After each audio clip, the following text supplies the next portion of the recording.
Assalamualaikum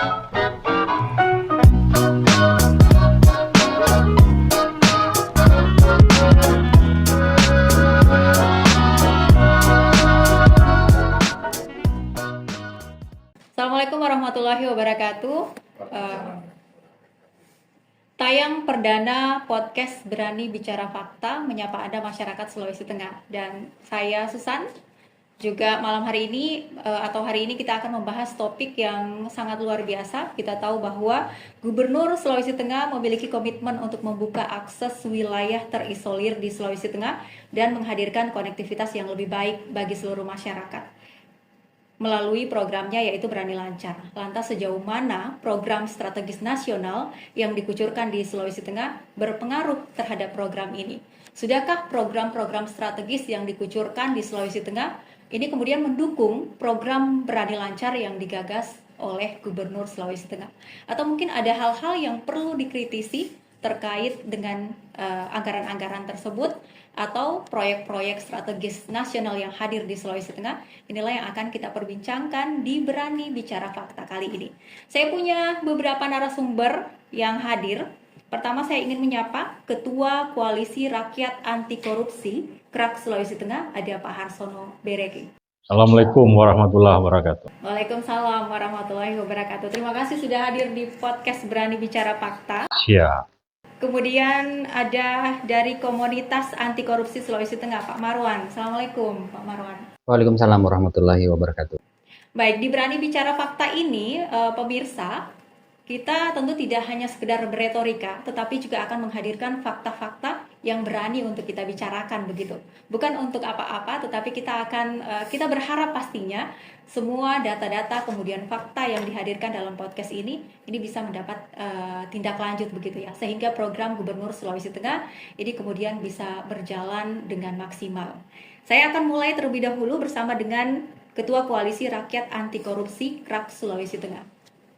Ada program yang luar biasa yang digagas oleh Pak Gubernur, Berani Lancar, dan tentu kita tahu kalau program ini hanya menggunakan APBN saja, ini pastinya juga tidak akan maksimal ya, perlu kolaborasi antara dana pusat dan juga daerah. Kalau Pak Harsono melihat sejauh mana sebenarnya program-program strategis yang hadir di Sulawesi Tengah mendukung program ini, Pak? Ya, makasih. Jadi ini program yang sangat luar biasa oleh Pak Gubernur, namun tentunya harus didukung oleh beberapa institusi yang ada di Sulawesi Tengah, baik itu nasional, daerah, maupun kabupaten, tingkat 1 maupun tingkat 2. Tapi ini fakta di lapangan bahwa banyak program nasional itu tidak sesuai harapan. Kita contoh Lindu, Jalan Lindu ini kurang lebih 89 miliar. Itu diidam-idamkan, dinanti-nantikan itu puluhan tahun oleh masyarakat Lindu. Yang kemarin cuma jalan setapak, yang mereka berharap bisa dengan kendaraan roda 4. Namun kenyataannya di lapangan dengan anggaran yang sangat besar itu tidak menyelesaikan masalah di Lindu. Kemarin sempat terbuka aksesnya itu hanya karena untuk memenuhi acara yang digelar oleh Kabupaten Sigi, yaitu Festival Danau Lindu. Hanya itu. Setelah itu sampai hari ini pekerjaan itu amburadul. Jadi ini saya pesimis program Berani Lancar ini bisa berjalan bagus. Tidak usahlah kita bicara yang di Danau Lindu yang terisolir, yang lahannya juga itu masih berkenaan dengan lingkungan lahan yang masih lahan konservasi, lahan hutan lindung yang seharusnya itu harus hati-hati cara mengerjakan secara khusus. Yang di dalam kota saja, yang dari kota Palu sampai Surumana yang anggaran 220 miliar itu tidak selesai secara maksimal. Kita lihat kebun kopi, kalau kita mau bicara satu-satu ke jalan nasional, kebun kopi ini sama dengan pekerjaan proyek abadi. yang tiap tahun dianggarkan, bahkan sudah triliunan uang di situ. Tapi tidak juga, kalau mau kita cerita lancar, kemarin buka tutup terus gitu kan. Bahkan ada korban kemarin, satu mobil tertimpa dengan pohon. Kita mau bicara juga sampai ke Luwuk, sekarang juga lagi keadaan putus loh, gitu kurang lebih di Ampana. Kita bicara tentang PT Akas yang di Toli-Toli, 250 miliar kalau nggak salah itu, 47 kilo, sampai sekarang putus kontrak gitu. Nah, kalau kita bicara Lindo, itu sejak tender sudah bermasalah, ada dokumen palsu, dan itu dipaksakan, perusahaan dari luar dipaksakan untuk menyelesaikan, untuk mengerjakan pekerjaan itu. Dan kami bukan menolak kontraktor luar untuk datang, tapi akhirnya kan yang seperti ini yang kami takutkan, seperti ini tidak selesai, dan akhirnya mereka harus pergi, meninggalkan luka untuk masyarakat Sulawesi Tengah gitu. Jadi berani lancar, ini saya masih pesimis kalau sampai hari ini, masih pesimis. Belum kita bicara tempat lain yang terisolir juga gitu kan. Banyak, misalnya jalan lingkar di Banggai, itu kita lewat Bualemo semua, itu ya belum tentu, karena saya sudah pernah juga dari sana. Belum kita kalau bicara Banggai Kepulauan, Banggai Laut, yang sekarang ada rencana juga ratusan miliar untuk buat jembatan. Ini saya tidak yakin gitu kan, program Berani Lancar ini bisa mencapai. Tapi kita harus mendorong, ini harus terwujud. Karena ini mimpi seorang pemimpin. Nah, cuma tentunya kita juga harus mengawasi agar jangan hanya buat program, terus program itu hanya menguntungkan sepihak. Itu yang tidak boleh. Sepeser pun uang negara ini harus sesuai dengan peruntukannya. Kalau tidak ya kita akan lakukan action. Apa kita akan demo, kita akan melapor, kita akan lakukan evaluasi. Saya kira kita akan berkembang nanti. Baiklah, itu tadi yang disampaikan oleh Pak Harsono ya. Tetapi di Berani Bicara Fakta kali ini kita tidak hanya sekedar bicara begitu, tapi kita juga akan menghadirkan data-data. Kalau tadi disampaikan soal Lindo misalnya, proyek infrastruktur di sana terkesan bermasalah begitu. Masyarakat yang memimpikan aksesnya terbuka sampai hari ini masih sebatas mimpi. Mereka belum maksimal mendapatkan harapan itu begitu. Nah, saya akan meminta dibuka datanya. Ini kemudian ada komunitas anti korupsi Sulawesi Tengah, Pak Marwan. Jangan sampai kemudian kita hanya bicara retorika saja begitu, tanpa ada data-data yang mendukung fakta yang kita anggap itu adalah fakta. Ini bagaimana Pak Marwan? Adakah data-data yang sudah dikumpulkan terkait dengan kondisi-kondisi seperti yang disampaikan oleh Pak Harsono tadi? Iya, terima kasih Ibu Susan. Terkait dengan program Berani Lancar yang merupakan salah satu dari 9 program Berani Bapak Gubernur, memang harus mendapatkan dukungan dari semua pihak. Biaya untuk program Berani Lancar ini tidak hanya kita harapkan itu dari sumber dan APBD provinsi saja, tetapi tentu saja APBD kabupaten pun diharapkan bisa mendorong, terlebih lagi dari sumber dana APBN.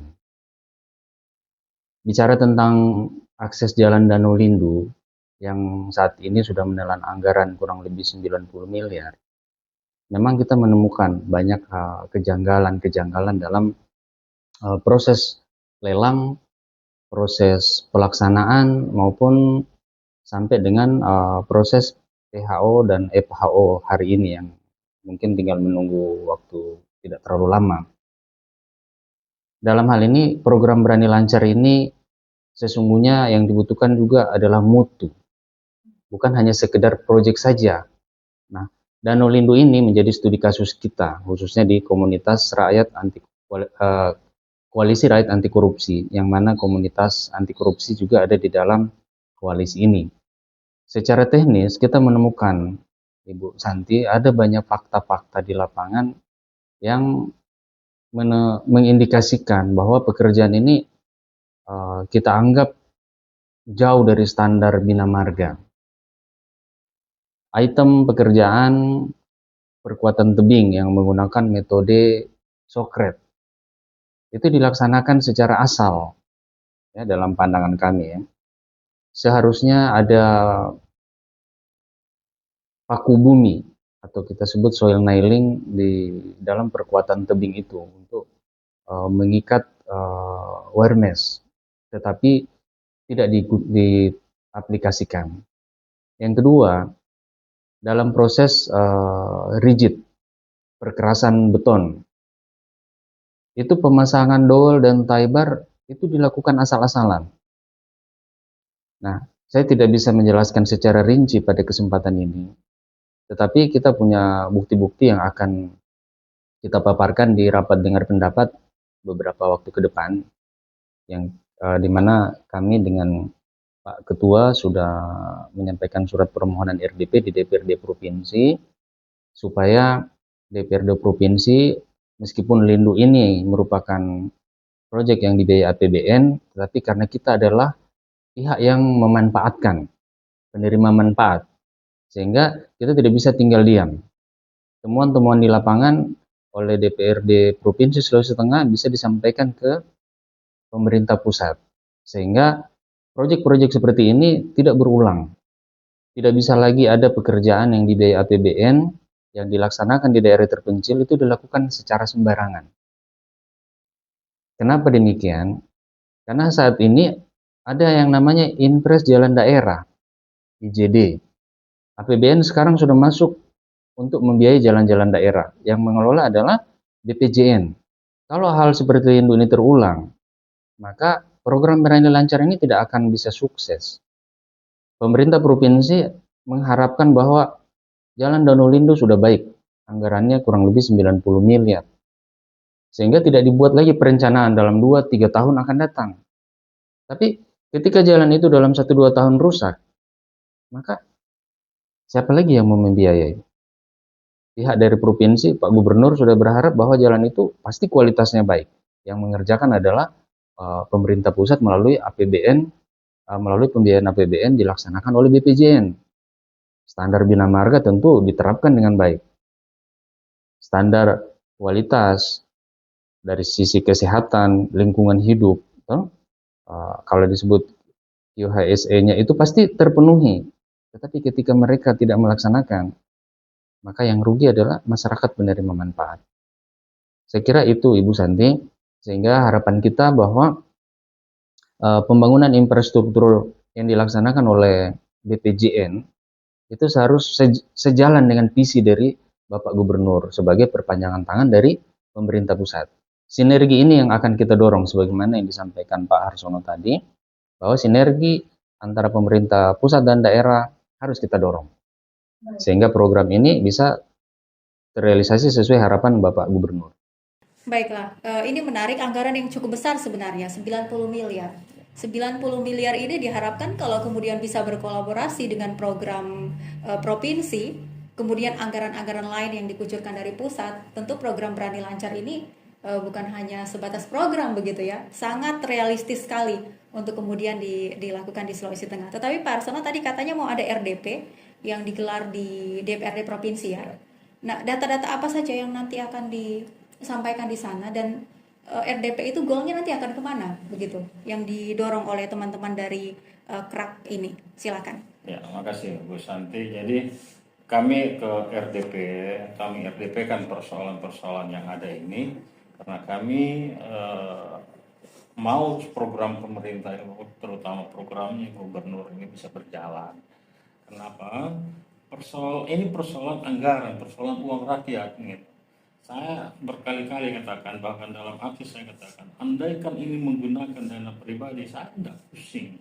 Tapi karena menggunakan anggaran negara, dalam hal ini uang rakyat, maka kami punya kewajiban untuk melakukan pengawasan. Bahkan kami melaporkan beberapa kasus yang ada, terutama kebun kopi itu kurang lebih 500 miliar kami sudah laporkan, PT Akas terus yang di Bambuan toli-toli kami sudah laporkan, sudah cukup banyak, termasuk Danau Lindo kami sudah laporkan. Tujuannya apa? Kami hanya satu, adalah apa yang dana yang dikucurkan itu benar-benar terrealisasi. bisa terrealisasi dan tidak ada kong kali kong di dalamnya. Terlalu banyak kong kali kong, mulai dari tender sampai pelaksanaan. Saya sampaikan waktu itu di di balai jalan. Tunjukkan kepada kami, ada enggak jalan yang sesuai dengan undang-undang bahwa 10 tahun baru bisa dikerjakan lagi. Ada jalan baru 2 tahun sudah dikerjakan, ada yang baru 1 tahun sudah dikerjakan kembali. Kenapa? Karena kualitas tidak sesuai. Nah, kenapa kualitas tidak sesuai? Ada di situ ada pengawas PU, ada pengawas, semua pengawas ada di situ, lengkap sebenarnya. Ada konsultan, tapi kok kualitas ini tidak bisa kita dapat. Kenapa? Karena niat tidak bagus sejak awal. Sejak tender sudah tidak bagus niat ini. Ada kong kali kong sini bermain. Itu dari mana Pak Harsono? Kong kali kong, kemudian juga dari aspek kualitas baru 2 tahun kemudian rusak lagi, sampai kemudian ada beberapa disampaikan itu adalah proyek abadi dan lain sebagainya. Mungkin bisa didetailkan faktanya begitu, didetailkan faktanya misalnya seperti apa. Mungkin publik di Berani Bicara Fakta ini juga mau tahu yang lebih detail. Saya kira sebenarnya publik semua sudah tahu persoalannya, mulai dari tender yang seolah-olah diarahkan gitu kan. Kami sudah katakan bahwa perusahaan ini bermasalah seperti yang mengerjakan pekerjaan Danau Lindu. Kami sudah permasalahkan ini, dokumennya palsu, ini segala macam, dan kalau bermasalah kami sulit nanti mencarinya karena kontraktornya dari Surabaya. Waktu itu kami mencoba mengaitkan bahwa siapa kepala BPJN, maka ada gerbong yang dia bawa. Ini yang tidak boleh terjadi. Nah, kebetulan sekarang kepala BPJN itu orang Palu katanya, orang Sulawesi Tengah lah. Gitu. Kami berharap gitu dengan BPJN yang ini tidak terjadi hal-hal yang sudah lewat. Gitu. Sehingga bisa, kalau cuma fakta lapangan, bambuan 200 miliar rupiah, 245 miliar, putus kontrak. Dan itu sudah kami RDP kan. Dia minta waktu 3 bulan waktu itu, 90 hari. Perusahaan minta, PT Akas. Saya waktu itu teriak, ada kepala BPJN dan dari perusahaan. Kasih 1 tahun. Tidak selesai itu pekerjaan. Terbukti tidak selesai. Itu yang saya katakan, kalau cuma fakta, ada jalan 220 miliar dalam kota Palu ke Surumana. Salah satu yang dia lewati itu adalah di depan mall yang di seberang itu kan. Itu hampir tiap bulan itu di-cutter. Kenapa? Karena kualitasnya tidak sesuai. Dan itu proyek APBN. APBN yang dikerjakan oleh Adikarya. Gitu. BUMN, sekelas BUMN mengerjakan 200 miliar lebih terus tidak maksimal gitu kan. Itu bukan bleeding lagi itu jalan. Itu betul-betul memang kayak digulung gitu kan, di pinggir alur jalur 2 itu. Di situ jalan kayak apa ya? Tergulung dengan sendiri setiap kali, apalagi di situ kan kendaraan yang lewat tonase yang cukup besar kan, ada kontainer apa segala macam. Itu di depan mall itu, jalan apa itu tiap bulan itu dikerjakan. Akhirnya jalan habis di pemeliharaan, uang habis di pemeliharaan. Kenapa? Karena kualitas gitu. Nah, kita menduga bahwa asal-asalan ini dipelihara gitu. Itu dikerjakan waktu hujan, bulan puasa itu setahu saya 2020 kalau tidak salah. Karena dikerjakan, kita kan baru habis kena gempa bumi waktu itu, semua bergoyang gitu kan. Harusnya kan lebih fokus gitu. Sehingga saya tanya sama kepala balai jalan setiap kali, tunjukkan ke kami, ada nggak jalan yang 10 tahun baru dikerja kembali? Nggak ada di Sulawesi Tengah ini. Baiklah. Itu adalah fakta. Gitu faktanya ya, tidak ada yang bertahan sampai 10 tahun. Ya. Tapi hari ini di Berani Bicara Fakta juga akan ditunjukkan beberapa data, walaupun tidak semuanya nih. Ya. Ini Pak Marwan ya dari Komunitas Anti Korupsi Sulawesi Tengah. Sebelum RDP, mungkinkah bisa kita tunjukkan kepada pemirsa podcast Berani Bicara Fakta kondisi di Lindu misalnya, beberapa dokumentasi yang mungkin bisa menjadi referensi pemirsa podcast ini, bahwa ini tidak hanya sekedar retorika, tetapi ada fakta pendukung sampai kemudian teman-teman dari KRAK, Komunitas Anti Korupsi, berani untuk bicara tentang fakta ini. Coba bisa ditunjukkan kemudian dijelaskan kondisinya, Pak Marwan.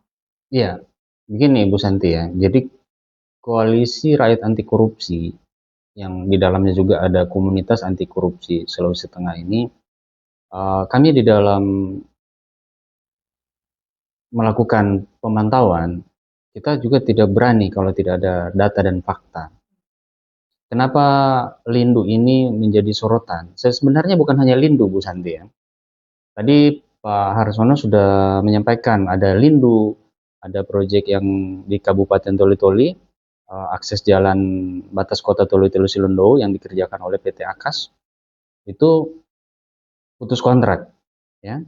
Kemudian dalam kota Palu ada Bumi Duta Persada, kemudian ada beberapa paket-paket yang lain yang nilainya ratusan miliar, puluhan sampai ratusan miliar Mbak Santi.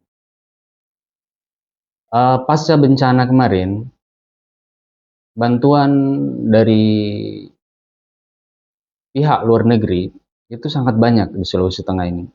Ada dari ADB, ada dari JICA Jepang, ada yang berbentuk hibah, tapi sebagian besar Bu Santi dia berbentuk pinjaman, utang luar negeri.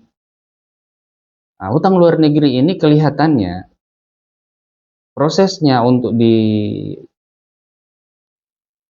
dijadikan proyek di Sulawesi Tengah itu sepertinya patut kita duga sudah menjadi, atau kita sebutlah ada titipan. Kalau tadi Pak Ketua bilang ada gerbong yang dibawa oleh oknum-oknum tertentu.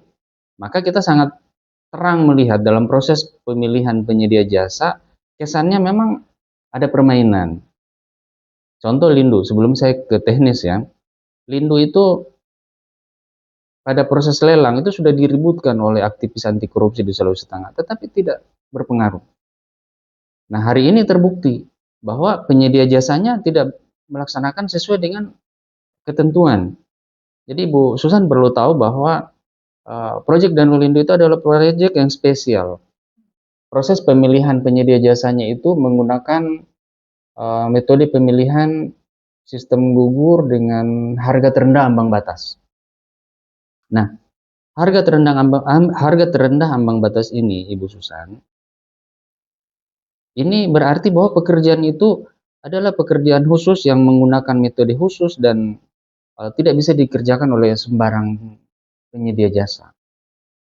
Tapi fakta di lapangan menunjukkan bahwa peralatan yang digunakan, metode kerja, tenaga yang digunakan itu malah ya dalam pandangan kami sama dengan standar yang digunakan oleh pekerjaan di dana desa. Tidak ada bedanya menghampar semen menggunakan pacul dan skop, mencampur material menggunakan ekskavator dan truk mixer, tidak menggunakan batching plant, sehingga tidak bisa ditentukan tingkat, kalau bahasa awam kita, tingkat keenceran dari material itu, material campuran betonnya itu tidak akan stabil. Jadi dari job mix design atau JMD, JMF-nya itu tidak ketemu. Maksudnya direncanakan pencampuran yang konsisten itu tidak akan tercapai karena alat pencampurnya tidak ada timbangan dan sebagainya. Maka kualitas dari beton yang dihasilkan dengan metode pencampuran tradisional itu tidak akan bagus. Nah, di situ sudah kelihatan bahwa metode kerjanya sudah tidak benar. Nah, sebentar saya akan gambarkan, Bu. Sehingga pada posisi ini, Bu Santi, kita sudah dapat indikasi bahwa ada persekongkolan. Coba kita tampilkan dulu beberapa foto misalnya ya, supaya ini menjadi bukti fakta yang mungkin bisa dijelaskan, tidak perlu banyak, beberapa saja yang dinilai ini sudah bisa mendukung statement yang dikeluarkan pada podcast kali ini.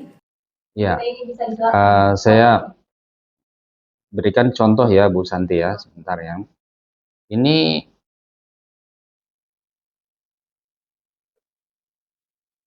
alat yang digunakan untuk menghampar campuran.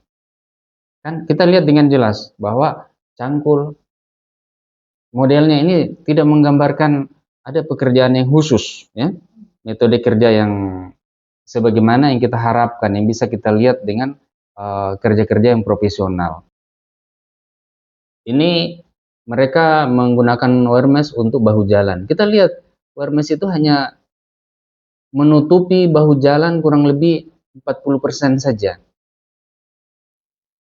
Ini pemasangan dol, ya.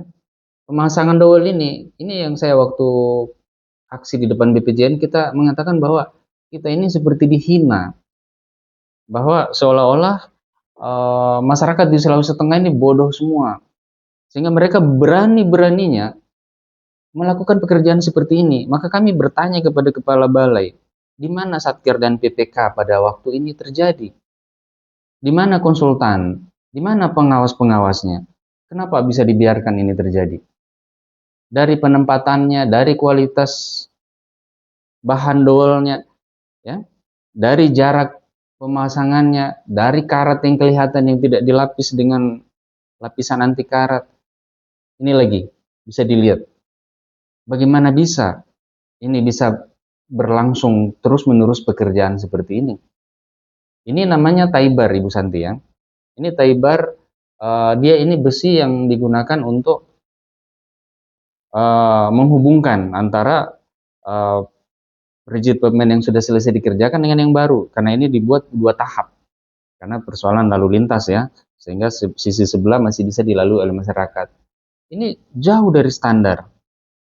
Nah, ini lokasi mereka untuk mencampur antara pasir, kerikil, dan semen. Pasir ini mereka ambil sebagian besar dari sungai setempat. Batu, kerikil yang mereka gunakan sebagian diambil dari Yuk Galian C yang ada di Kota Palu dan Donggala atau Donggala, tapi sebagian dari sungai setempat. Kita bisa lihat butir-butirnya yang masih bulat utuh. Dan kita punya kesaksian dari masyarakat. Kalau kita lihat dari perencanaan, material itu harusnya diambil dari Yuk yang resmi. Nah, ini saya tampilkan gambar bagaimana masyarakat pada waktu mereka mengambil material dari lereng di tepi jalan ini, dimuat dengan mobil open cab, dibawa untuk kebutuhan sokret. Ini bisa kami tampilkan ya kami tampilkan di Berani Bicara Fakta kali ini. Jadi statement yang dikeluarkan oleh narasumber kali ini tidak hanya sekedar statement saja, tetapi ada fakta pendukung yang ini kemudian didatangi langsung ke lapangan. Iya, betul Ibu Santi. Apalagi yang bisa saya perlihatkan metode pencampuran, ya. Ini proses pencampuran material, Ibu. Jadi material ini dicampur dengan cara seperti ini, Ibu Susan. Pasir didatangkan, kemudian kerikil atau batu pecah, atau tepatnya kerikil dan sebagian kecil batu pecah, dibawa ke stockpile, kemudian semen. Ekskavator mengambil tiap bagian material itu untuk dimasukkan ke dalam truk mixer. Dimasukkan air, kemudian mixer akan mencampur. Siapa yang bisa menjamin konsistensi dari campuran? Sementara campuran untuk rigid pavement ini itu harus stabil, mutunya harus betul-betul terjaga. Maka setiap periode pencampuran itu pasti akan ada perbedaan mutu. Ini tidak dibenarkan.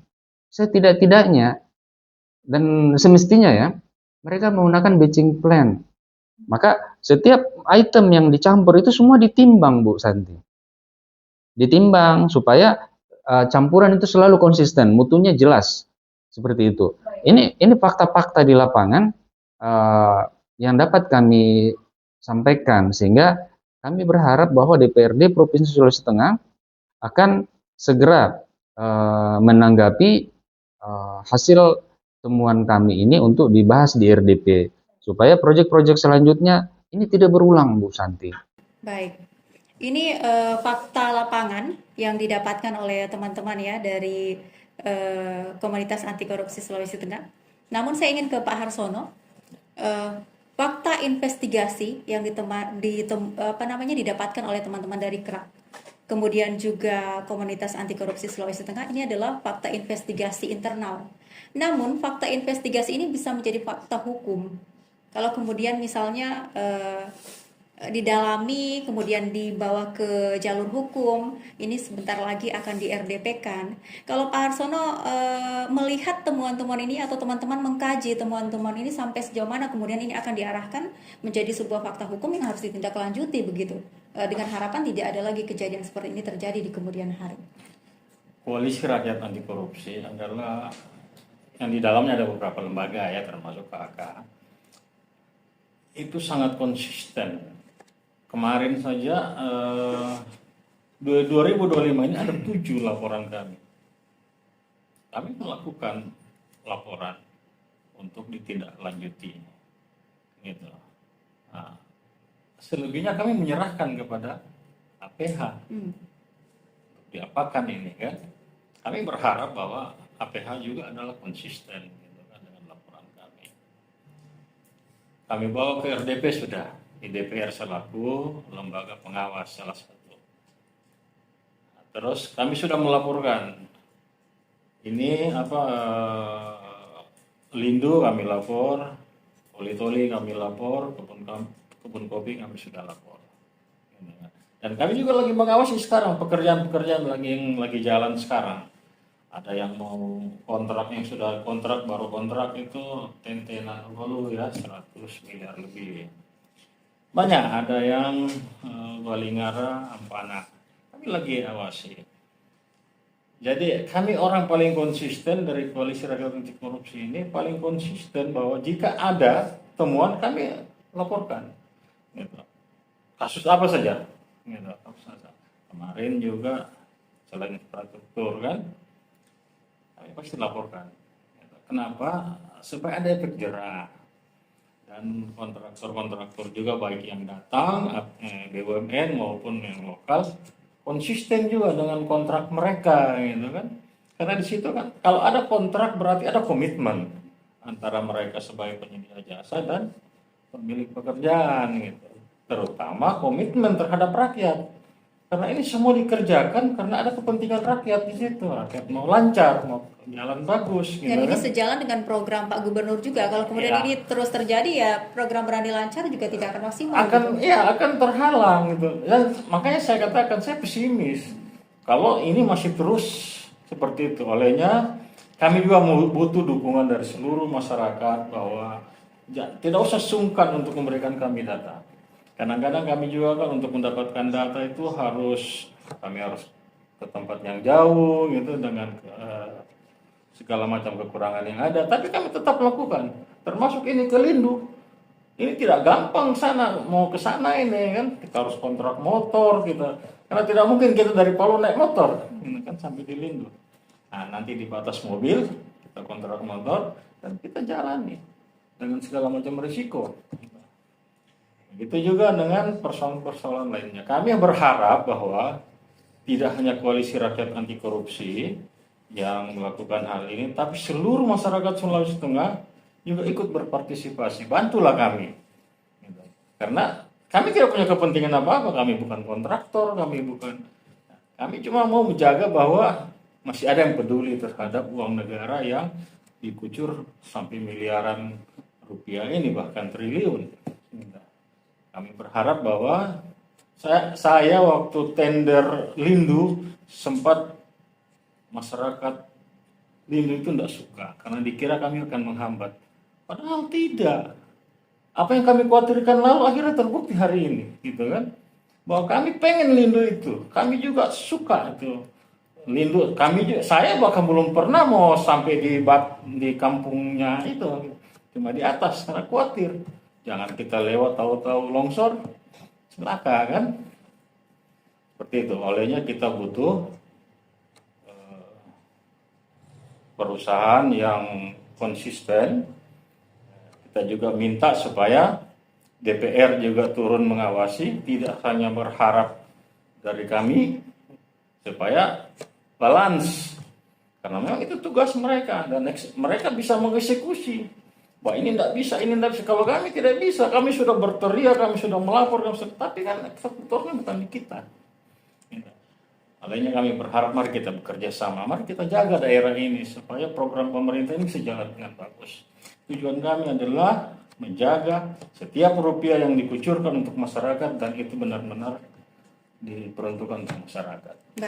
Baiklah Pak Ansono. Saya kemudian terakhir ke Komunitas Anti Korupsi Sulawesi Tengah, Pak Marwan. Apa statement akhirnya? Nanti kita mungkin setelah RDP di DPRD, mungkin kita bisa memprogramkan kembali ya terkait dengan bagaimana kemudian hasil investigasi yang dilakukan, fakta-faktanya, datanya sudah ada, bagaimana tindak lanjut dari DPRD provinsi. Mungkin nanti kita akan jadwalkan kalau mungkin kita bisa undang dari DPRD provinsi untuk juga bicara di podcast Berani Bicara Fakta ini pastinya sangat luar biasa karena komitmen kita sama-sama adalah mendukung program Pak Gubernur.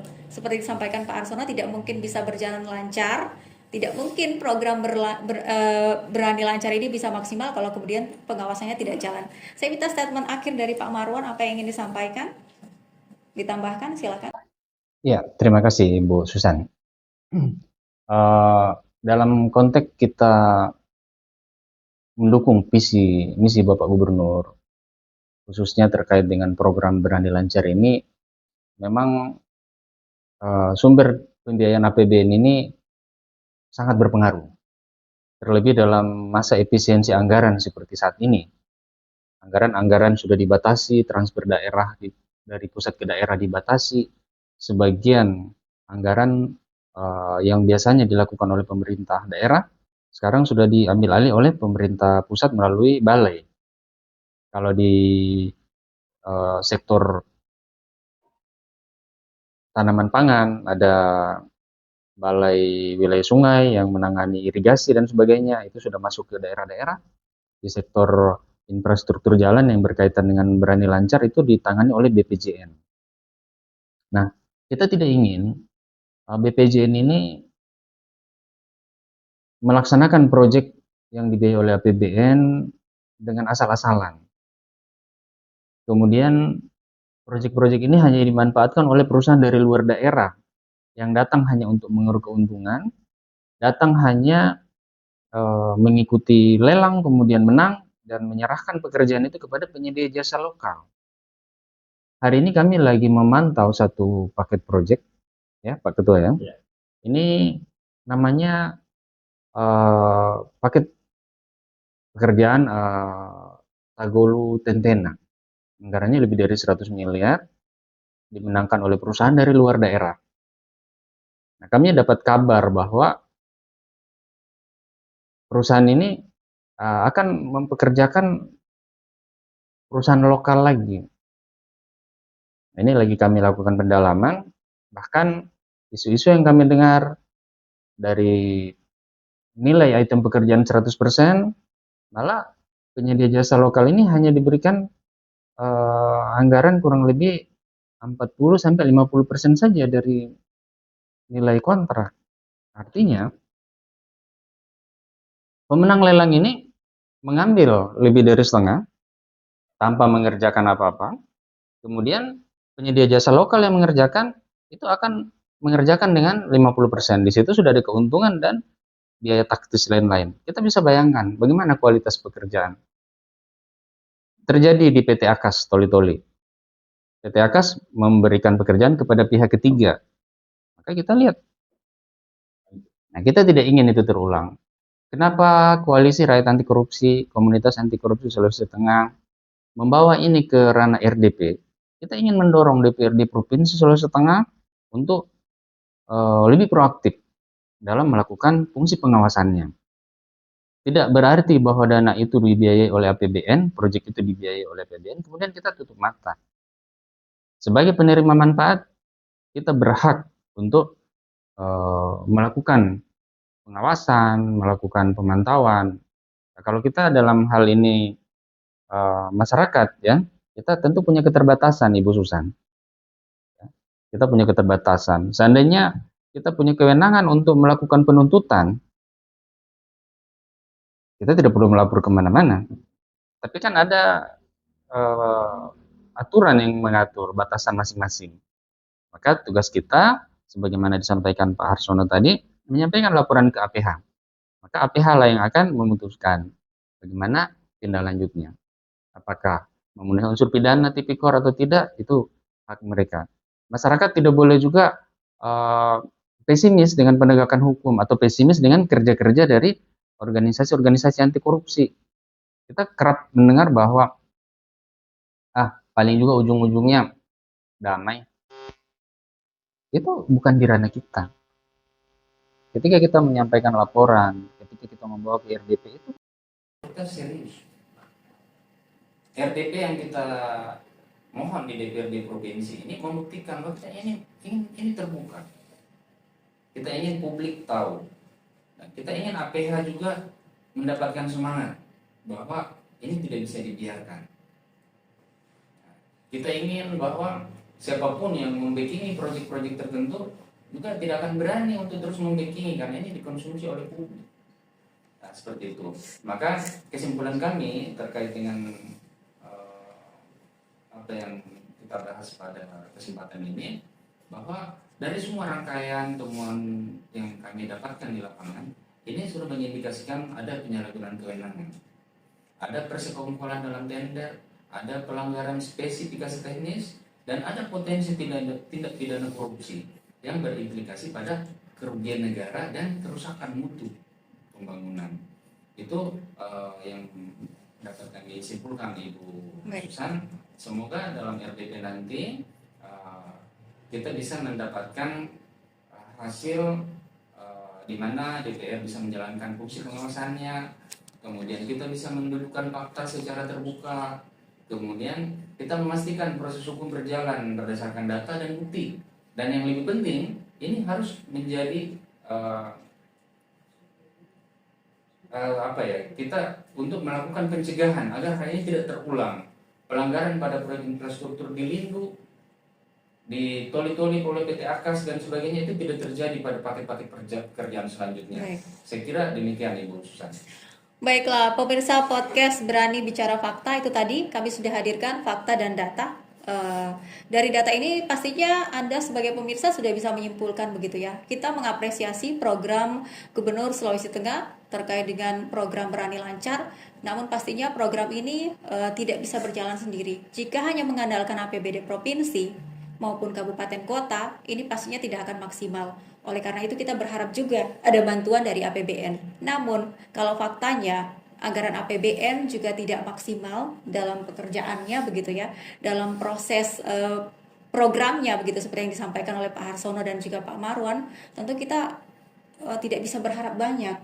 Kalau seperti Pak Harsono sampaikan, agak pesimis dengan program ini, bukan pada programnya begitu ya, tapi pada implementasinya, di lapangan. Kita akan lihat bagaimana nanti akankah yang kita perbincangkan ini ditindaklanjuti baik oleh DPRD, penegak hukum maupun secara internal BPJN pastinya akan melakukan perubahan-perubahan. Kita akan lihat nanti bagaimana kelanjutannya. Tentu kita akan ada sesi-sesi berikutnya untuk membahas hal-hal seperti ini.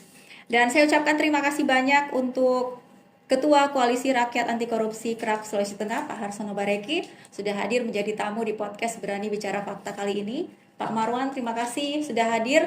Dan untuk Anda pemirsa, mari kita dukung program Berani Lancar. Dan salah satu bentuk dukungan kita adalah mengawasi bagaimana kemudian aktivitas pekerjaan yang ada di lapangan ini berjalan sesuai dengan mekanismenya begitu ya. Dan tadi dari KRAK juga sudah membuka kesempatan, silakan Anda hubungi, silakan sharing informasi untuk bagaimana kita bersama-sama mendukung program Berani Lancar dari Bapak Gubernur Sulawesi Tengah. Akhirnya kami akhiri podcast kali ini, sampai jumpa di lain kesempatan. Wassalamualaikum warahmatullahi wabarakatuh. Waalaikumsalam warahmatullahi wabarakatuh.